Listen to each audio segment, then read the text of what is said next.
Mbukeli siyavusela nasekuseni egameni lika Jesu Kristu waseNazaretha ngabe umbukela kuphila umbukela khona ngabe umbukela ulela kangwane egameni lika Jesu obumbula bomakhelwane South Africa Mozambique ngiyakuvusela egameni lika Jesu igameni namandla igama eliphakanyisiwe namhle kuseni singene eminyakeni lomusha egameni lenkosi divula tikora nje evini lelandzelako sikhulume ngenzaba lenkulu kakhulu indzaba yabantu bethu egameni lika Jesu Kristu kunemandla ke bumnyama laphumule azechithisa emandla emadimoni emandla sathane emandla ngephasi kwemhlabathi emandla emadevil worshipers so every day urecruit abantwana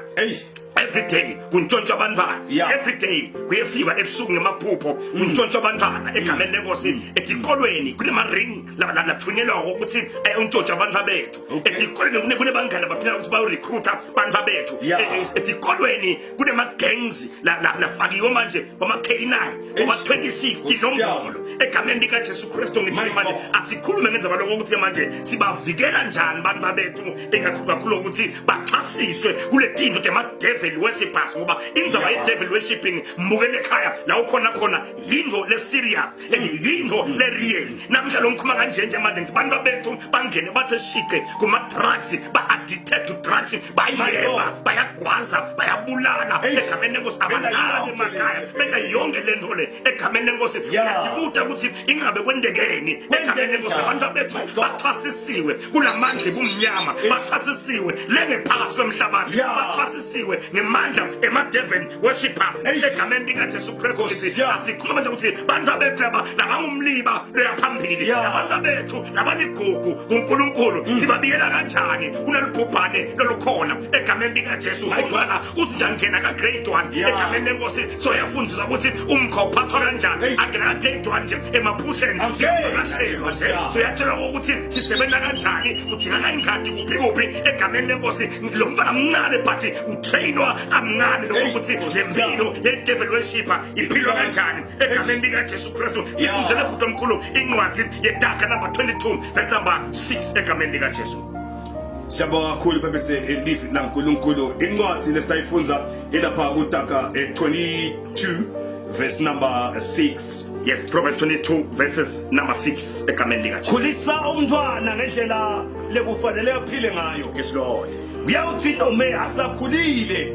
angesuki kuyo uthi lo mbhali noma sekunjalo njengabatali kunelikhaza noma kunzima lesingayidlala sibatali ekutheni bantu abethu sibabiyele manje kunalibhubhane lema-devil worshipers sibabiyele manje kunalibhubhane lemikhuba lemihenteka kunathi khathinathi egameni lika Jesu uzombhali njengemdali kwi-responsibility yakho ukhulise umntwana ngendlela nengiyo egameni lenkosi lofuna ukuthi masakhulile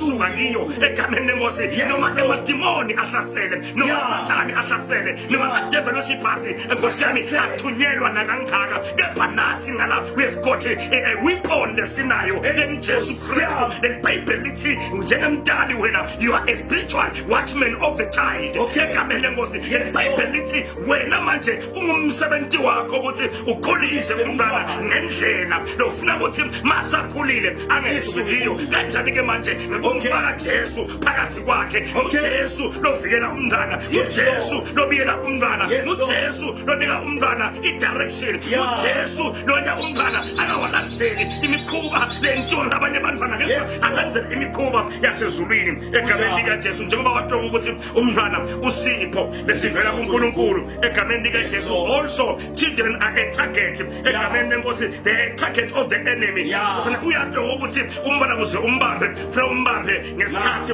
asemncane egameni lika Jesu kanjani ke manje through ignorance uma sesemncane usuke innocent angakalutho konke lokufaka enkondleni yakhe uyakuthatha akubambe athi kukahle egameni lenkosi konke lokufaka phansi kwakhe uyakuthatha akubambe athi kukahle egameni lenkosi manje sathane lo unemaqili sathane iBhayibheli lithi udemandla egameni lika afake phakathi ifiye kwesaba egameni lika Jesu Kristu afake phakathi i-peer pressure uthanza into egameni likaJesu Kristu talabanye labaphila kahle bamlethele imali bathi uzophila kahle ufuna wena uhambe uyokweba uzophila kahle ufuna wena uthengise ama drugs uzophila kahle ufuna ukuthi wena ubheme insango uzophila kahle ufuna ukuthi wena uwebe ugange utongene nje uphinda kumejele egameni lenkosi Sathane sitha ufuna ukuthi umfana amdukise ngale tinto lethu egameni likaJesu aphinda afaka khona ema false spirituality afaka ingolo letingasitho tingolo tekweduka tingolo kaSathane egameni likaJesu Kristu wasaza njalo uyadlo ukuthi angaze ende njalo egameni likaJesu Kristu he will corrupt their destinies egameni lenkosi masibuka umntwana sibuka umuntu longumliba aloya phambili sibuka prime minister walelive lakangwane sibuka tindrete mbuso telelive lakangwane sibuka emaphoyisa akusasa alelive lakangwane so sitha siyadlo ukuthi singabamba umbala angane automatically leliphupho laNkulunkulu ngalo mntwana ngeke lifezeke ngoba kunemehluko emntwini lo appointiwe nemuntu lo anointiwe uNkulunkulu for that position egameni likaJesu so manje live lethu lifaka ngaka because of the people that have been appointed by someone egameni lenkosi ngoba labantu labaqotshelwe nama positions lawo bamba Sathane at their any age bakhona kufinyelela kuphi etigabeni la uNkulunkulu ababitele khona egameni likaJesu Kristu live namhlanje ama families afile because kunemaholi bema-families uNkulunkulu abagqobile abagebe bangafinyeleli ekutheni manje bafilma destinies abo egameni likaJesu Kristu manje ngumsebenzi wethu sibadali ngumsebenzi wethu silive ngumsebenzi wethu singama-guidance to protect our child egameni likaJesu Kristu ngithiya manje lokho kufanele sikwenze ukuthi si-understand si-strategy lasebenza ngaso Sathane egameni likaJesu Kristu John 10 verse 10 uthi asiqaphele sitha siyajangaza emkhathini wethu sifuna umuntu lesingamgwinya egameni likaJesu Kristu aqhubeka asimanje athi lisela manje kutela mtokweba ubulala nekubhubhisa egameni lenkosi kuze sikhona ukuthi abantu bethu sibabiyele sibavikele we must understand the strategy of the enemy egameni likaJesu Kristu ngoba manje bakhiphe nakuthiwa ngema-gangs nama-groups egameni lenkosi nakhona kuthiwa kunema-K9 kunema-K6 nema-26 nema-27 egameni lenkosi labantu abantu banikelwa khona basebancane kule mikhuba le egameni lenkosi sebayagwazana sebayabhema banatha tshwala babhema insango babhema inyawufe yonke into bayayihenda egameni likaJesu Kristu Sathane uyabathatha abantu bethu through manje ema-witchcraft and rituals through ritualism egameni lenkosi nebuthakathi egameni lenkosi asiqaphele kubantu abasiba-exposa kuma-rituals akanjani ngoba kunebisimeto bantu bethu lesibathumela kiyo sithi abayi-athende bathatha imimoya lemibi le babena emakhaya batoyiphila egameni lenkosi ngoba Sathane lelibhayibheli lithi ufana nelisela uyakweba utobulala tobhubhisa egameni likaJesu Kristu ngithi qaphela ukuthi umusic umfana ulalela ngumlo kanjani they are ungodly music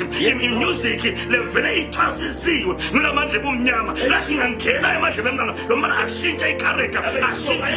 ibehavior abehlonga ndlela kumntana egameni likaJesu Kristu ngithe manje Nkosi yami la khona ekhaya kwi-responsibility yakho njengemdali egameni lenkosi kuthi ubiyele umntwana wakho by doing what by building a strong spiritual foundation at home egameni lenkosi wakhe umntwana akhule ngelivangeli asemnqandi iBhayibheli lithi khulisa umntwana ngendlela ufuna masakhulile angesizikiyo la khona ekhaya kwathi uNkulunkulu angaphatha ngemusa usakhulisa umntwana wakho asithandaza babe siyabonga nangumukeli uNkulunkulu ekhaya asakhulisa umntwana wakhe siyamkhulekela egameni likaJesu igameni namandla mbusise uNkulunkulu simqinise umphe amandla ekuphatha ikhaya lakhe emandla ekukhulisa umntwana wakhe kuze masakhule angisuki iyo simangalise naye emonqoleni buhle beligama lakho bemanje naphakathi amen babe siyabonga lifu lakho siyabonga bebethe live liya uNkulunkulu banzala bethu baphile lalela nangabe uqhakile unemntwana lo manje ekhaya ukuthi sohloba nje bese uphumisa nje nakasalaleli unemntwana longasade ukuthi utamthini la ukhona umphethe uNkulunkulu uthazela ngebonge abantu akazakele ukuthi tinga kanani akazalekile ukuthi yini lobhekane nayo wena nje fika lapha usiprofeti cela umthandazele thazana umntwana nami nangaba akafuni nokuthi lo mntwana uphathe impahla yalo mntwana uthe naye umprofeti atomthandazela atawushintsha lesimo